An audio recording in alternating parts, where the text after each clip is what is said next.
2025 presidential election, I have not yet decided case, while his candidacy was decided by himself, on November 28, 2024. Alassane Ouattara, Hypocrite, plays comedy.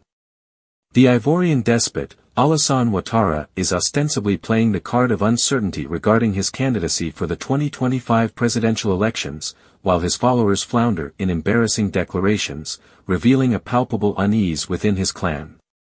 During the vow ceremony, he presented himself as an indecisive sage, claiming not to have made a decision yet. However, during a meeting of the inner circle on November 28, the decision to run for a new mandate would have already been made. This duplicity, characteristic of the Ouattara regime, once again exposes the contempt for transparency and the calculated manipulation of public opinion. The government spokesperson, Amadou Coulibaly, known as Petit Michelin, when questioned about this possible candidacy, delivered a response which perfectly illustrates the confused and convoluted strategy of power. Now, for the first question, is it possible that Alassane Ouattara will not respond favorably? I don't have a crystal ball. I'm really sorry. We are all waiting. It's not just our HDP executives who asked him to be candidate. There was also the call from the population, from the different socio-professional groups of the population. There were women, there were young people, there were farmers, so it goes a little beyond the sole framework of the RHDP activists, as you suggested earlier. No, there is a good section of the population who want it. I believe that Ivorians are right to ask that the president continue. Now, everyone is waiting. Our most ardent wish is that he responds favorably, and there are many who pray for that. These comments reflect an inability to clarify a position that everyone knows is already established. Why this game of false suspense?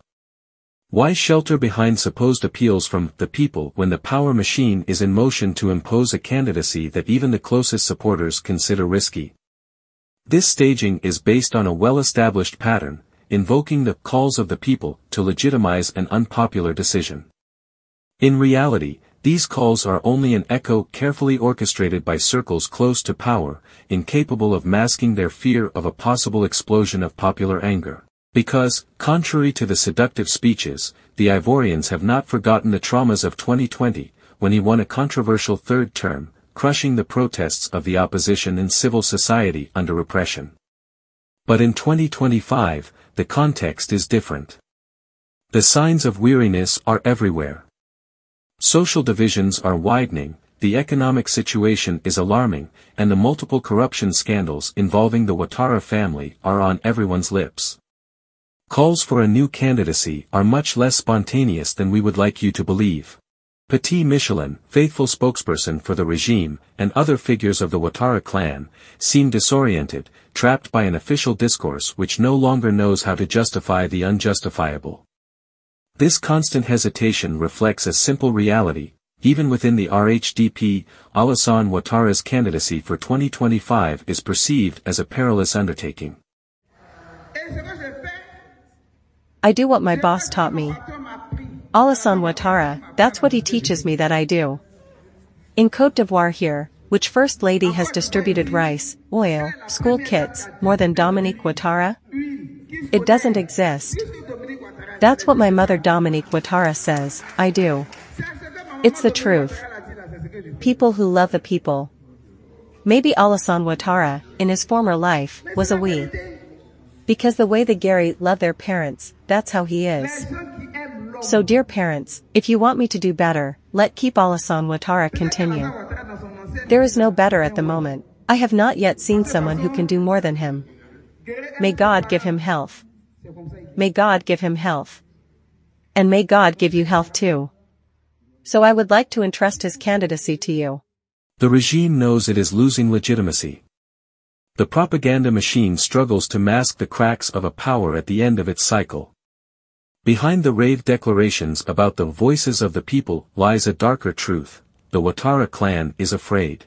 Fear of the reaction of the Ivorians, fear of history which will judge him, fear of losing control of a state that he considers his property. Faced with this situation, Ivorians must remain vigilant. The current comedy, where a head of state pretends to hesitate while his subordinates clumsily try to prepare the ground, is just another attempt to deceive a people who deserve better. The 2025 elections will be an opportunity to put an end to this charade and take control of the destiny of Côte d'Ivoire. Now is the time to wait for decisions from a man who has shown that he prefers to divide and rule.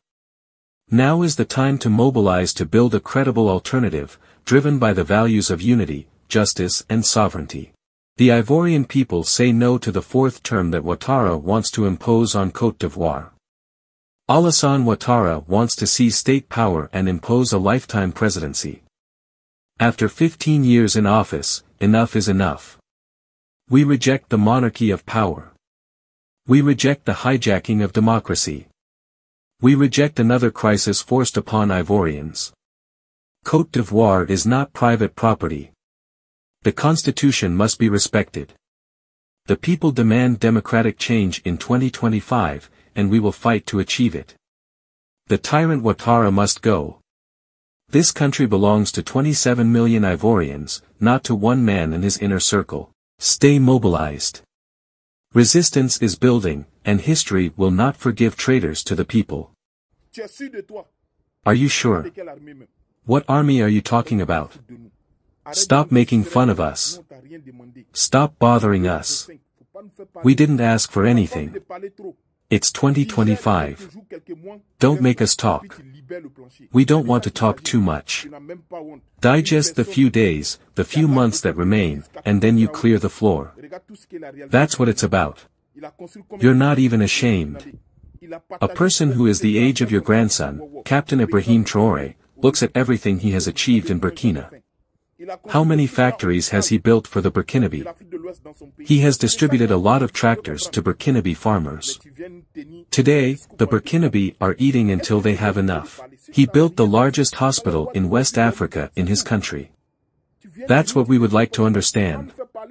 But you come to give us false speeches. But did you have to talk? If you had nothing to say, you should have drunk water and then slept. That's all. You come, you tell us nothing. You mustn't make us talk. You mustn't make us talk. It's 2025. Today is January 1st, 2025, we don't want to talk too much. If you had nothing to say, you shouldn't have broken our eardrums.